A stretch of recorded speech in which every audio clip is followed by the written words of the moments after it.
G'day, I'm Arion Light, founder of the Creative Mastery Program, and this is a short video series on really some of the key questions that I get asked around living and creating from the heart.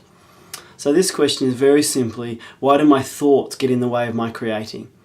Or another way to say that could be, why is it I find my thoughts going in different directions, or that my thoughts get scattered, or I simply can't focus on what's most important? So let's get into it. So, what are thoughts? Thoughts obviously are this mysterious force that comes and goes that we seem to both have some creative power with and seem to occur almost randomly and like unwelcome guests just enter our world. So, very simply, to understand why our thoughts work or don't work in line with what our creative sort of potential or visions or intentions are, we need to understand where they arise from. And very simply, thoughts arise from feeling, or the masculine aspect of creation, which is our thoughts and our words and our actions, is born from the feminine. And the feminine aspect of creation, without sounding too esoteric, is very simply the feelings and the physical body of who we are.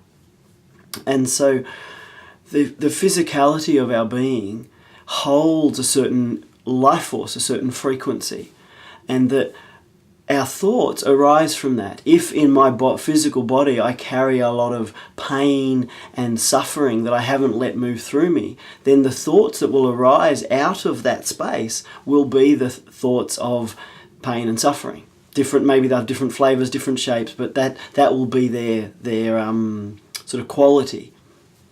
So if my thoughts are sort of crazy and not in coherence with what my deepest heart is wanting to create, then rather than looking at my thoughts, which is what our tendency is to do and try and shape or control our thoughts, the invitation that I offer my clients and in my courses is to leave our thoughts as they are, because trying to change thoughts is like trying to pick up an eel. It's slippery and almost impossible. That we look instead to our body, to our breath, and where those thoughts are arising from. And that as we can build an inner pattern through our being of peace, of connectedness, of power, then we start to notice that the thoughts that arise out of us come from a more integrated place. So this work of bringing together the feminine aspect of creation, of our feelings, our breath, our movement, our body, in alignment with the masculine aspect of creation, that is our words, our thoughts and our actions, is what creative mastery is about. It's aligning those two aspects of our being for an incredibly creative potential. I hope that gives you a little bit if you're wrestling or exploring that question in your own life. There's a huge amount more material on living and creating from the heart if you're called. Thanks for the moment with you.